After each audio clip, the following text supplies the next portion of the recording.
Article 7, Section 1 of the Alaska Constitution states that the Alaska Legislature shall establish and maintain a system of public schools open to all children. Over the last 15 days, Senate Education has grappled with what does it mean to maintain. We have talked to parents and teachers, to superintendents and school board members, stakeholders and business owners, legislative finance. We have talked to lawyers that adjudicated the cases of Moore and Kasaili, and most importantly, we have talked to students. And what we learned is that the years of flat funding and one-time funding has really eroded the overall purchasing power of the base student allocation. So what is this base student allocation that we keep talking about? Well, it is the operational funds of our schools. It is the funds that our school districts use along with federal funds and along with local contribution, because we all have skin in the game, to help hire high-quality teachers, to make sure that we purchase evidence-based curricula, to help develop community and culturally responsive, locally designed curricula, to help support the professional development of our teachers, to make sure that we have custodial staff to keep the rooms clean, and to make sure we have maintenance staff to keep the buildings operational. And in some cases, we have been hearing that the base student allocation is also used to help offset the increased costs of providing for pupil transport. When the BSA has its purchasing power eroded, those who get hurt the worst are our kids.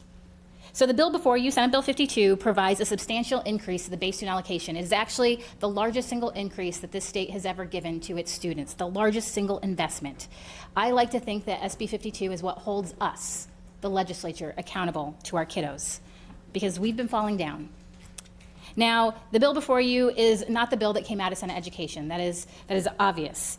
And that is because we recognize the fiscal climate that we are in. There are many discussions happening in this body and the other body about what we need to do to get our fiscal house in order, and I look forward to those conversations, but those should not stop us from acting today to help right the ship of our public education system.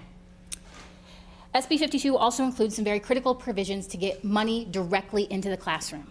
It includes 11% increase to the pupil transport funds. That's money that currently is being used from the base student allocation, from the operating funds, because the pupil transport has also experienced flat funding and erosion of its purchasing power due to inflation.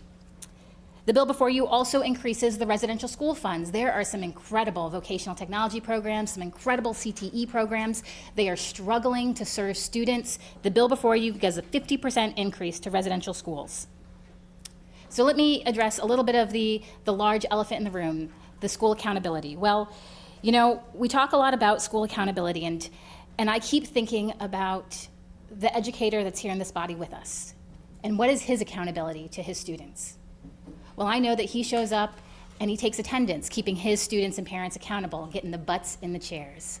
I know that sometimes he offers a dreaded pop quiz, making sure that his students did the homework the night before. And when students struggle, what he does is he talks to them. He provides them direct intervention. He talks to the parents and helps get those students on a good pathway forward. That is what every teacher I know is doing today. They are being accountable to their community, they're being accountable to their students, they're being accountable to us. I know that the administrators in those schools are offering opportunities to have parents come in, to have parent-teacher conferences, to dialogue with the community, and they are also assessing their students. We've talked about the Moore lawsuit, and the Moore lawsuit says that the state has met its constitutional obligation to assess for state standards. We have more than 14 days of state standard assessments happening in our schools today. But the issue is not that we're not assessing our students enough. The issue is not that our students aren't getting the direct service they need from their teachers, the direct education. It's that we have been falling down in our accountability. We have not been adequately funding public education. Salaries have been declining for our teachers. We have seen many of our schools struggling just to keep their classrooms clean. Our teachers are showing up every day to do their jobs, and today we are showing up for them. But I understand that sometimes that is not enough. Sometimes we need to do more. That's why the bill before you, SB 52, also includes a data dashboard. In the Alaska Reads Act, we passed substantial new accountability tools to help us, the legislature, understand what is happening in our classrooms. And in the bill before you, we work with the Department of Education and Early Development to make a single website where there will be data hygiene, there will be data consistency, and we'll be able to, as the public, will also be able to go and see how the students are doing, how our schools are performing, how our special ed funds are being applied, and also know what is happening with the scores and the assessments. One of the best parts of SB 52 is that we also direct the Department of Education and Early Development to work with the Department of Labor, because we know that school is not the end-all be-all. Some students don't do well on those assessments. Some students are struggling with their classroom assignments, but they flourish after they graduate. By working with the Department of Labor and Workforce Development, we will be able to see if the investments we're making now have really strong rates of returns later. The other part I just want to mention to folks is that we need to stay vigilant. We need to stay on top of this. I'm committed to being here to use the tools that we have been afforded. There is a report in members' packets labeled Project STAR.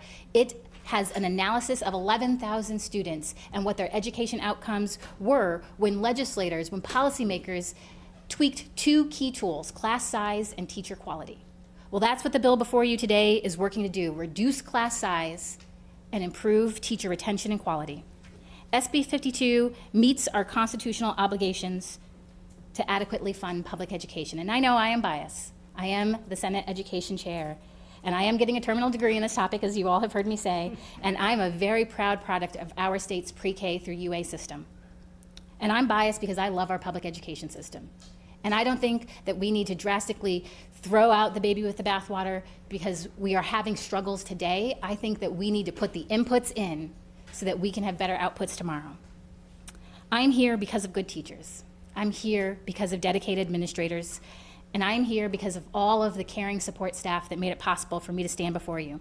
It has been my honor and privilege to carry this bill for the Education Committee and for the Alaska Senate Majority. I urge a yes vote. It is a green button.